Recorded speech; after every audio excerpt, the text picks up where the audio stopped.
DAZN is broke and they don't have no money to pay Canelo, he going back to the PBC. And he gonna be fighting the Golden Boy fighter and Jaime Munguia. And now there's no Jamal Charlo on his deal. He may have to fight David Benavidez in September, or PBC is only gonna have him for one fight with Jaime Munguia. Y'all told me Al Haymon ain't know what the hell he was doing though. Smash the like button, subscribe to the channel, share the video. Catch me live Monday, Wednesday, and Thursday night at 7:30 p.m. Central Time. I'm also live every Sunday morning with the Singing OG, KQKC Boxing Network, Sunday mornings, 9 a.m. Central Standard Time. And I ask that you join the channel as a member.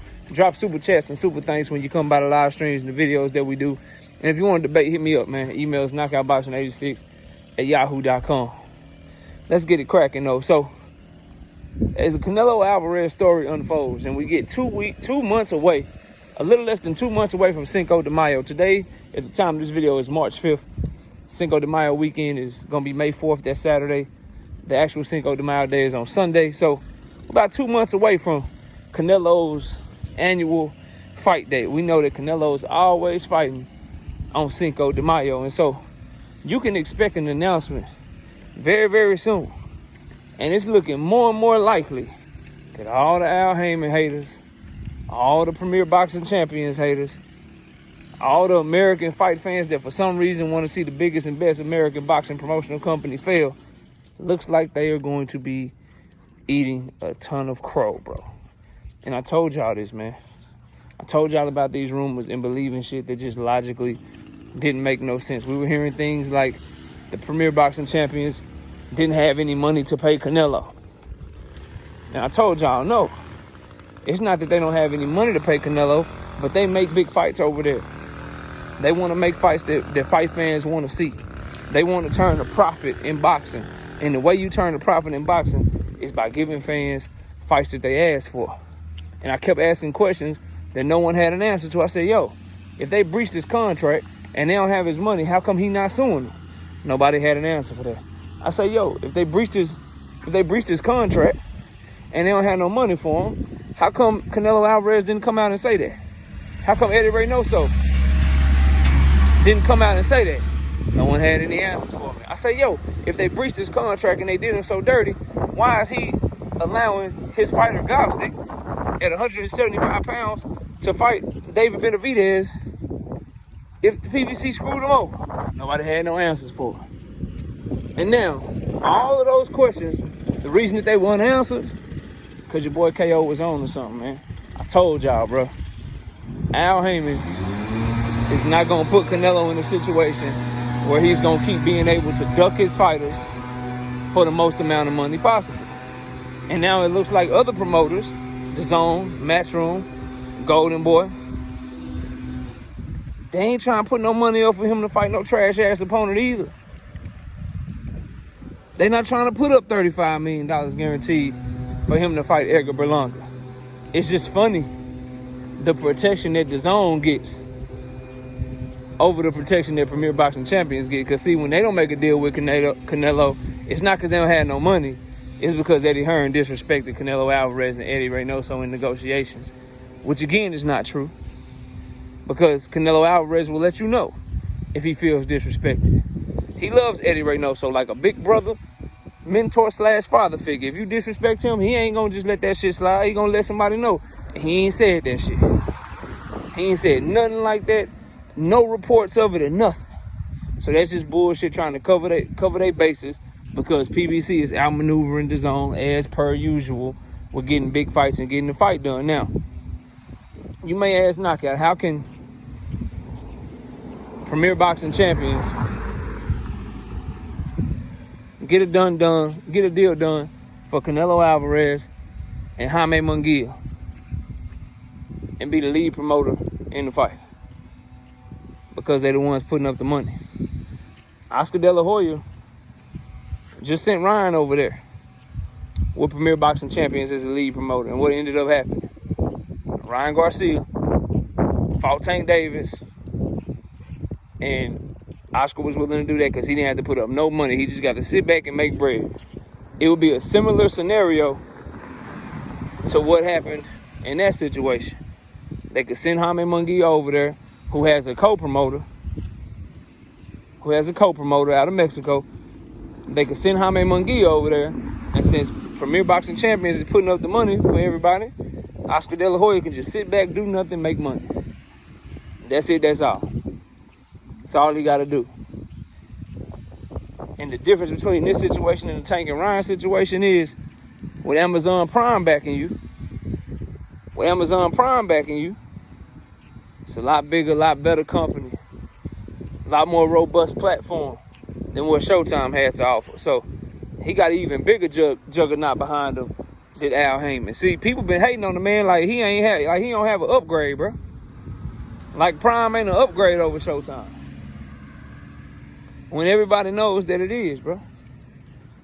So the back part of the deal, Al Heyman and the PBC are still pushing for Canelo to fight David Benavidez in September. There's no Jamal Charlo. See, Canelo screwed himself when he walked away from the original deal, because now that shit toe up. Now that shit is toe up.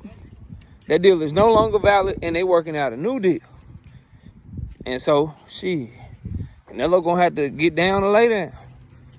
You either gonna get one fight with Munguia, one fight with Jaime Munguia for your $35 million.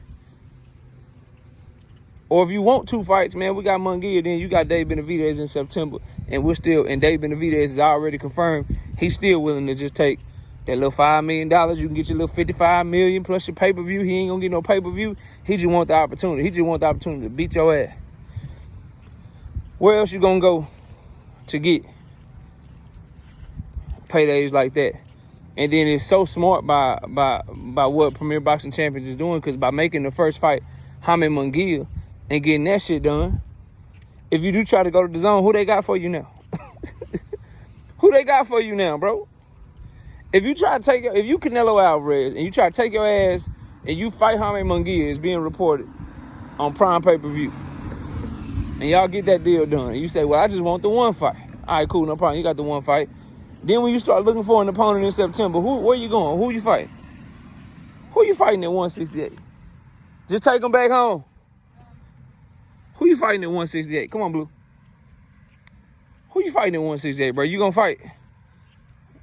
Ah, shit. I think I got bit by a motherfucking ant, bro. I think we good. We gonna go back, baby. Come on, Blue. You gonna go back to the zone and fight Edgar Berlanga now? Bro, these boys is cornering Canelo, and for some reason, fight fans are mad when all they trying to do is make them fight who we want to see them fight. Jaime Munguia solves so many issues and makes it very, very hard for Canelo to turn down the David Benavidez fight. He takes a potential big fight for Canelo away from the zone.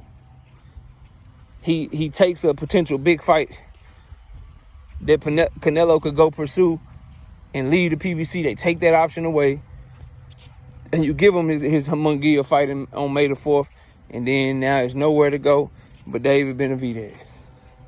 Because you can't go back up to 175. What you going to do? Fight the winner of Beterbiev and Bivol? If Beterbiev wins, he just beat up the dude that fucking did you dirty. And if Bivol wins, you already ducked that one time. So you got nowhere to go at 175. If you stay at 168 and you don't fight David Benavidez, who's left? You gonna face all that criticism? You gonna try to pull Terrence Crawford up? That what you gonna do?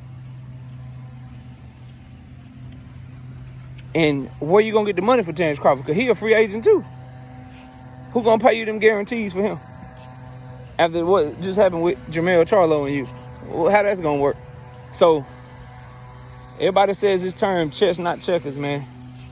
I think Al Heyman played one of the best games of chess in this situation that you'll see in modern boxing business, bro. To not only show Canelo the grass ain't greener and have faith that nobody could match what he was offering, to get Jamal Charlo off of that deal and say, yeah, go ahead and go your separate ways. See who else offering what we offer.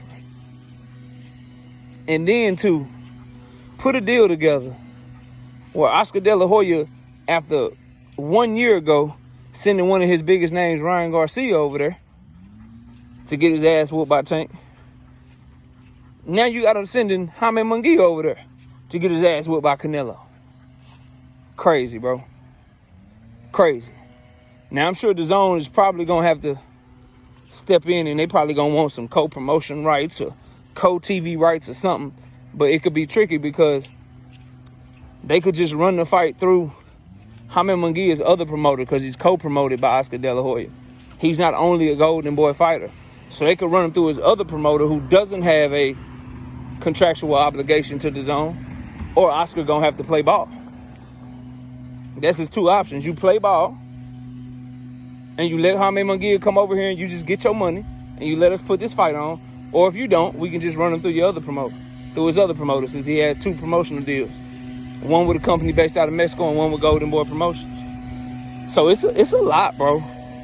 It's a lot. And shout out to everyone that follows the channel, because I told y'all, don't be surprised if Canelo take his ass back over there to the PBC, because ain't nobody got the deal that they got for him. And it's turning out to be true. But y'all let me know what y'all think, man. I'll see y'all soon. We out of here. Peace out.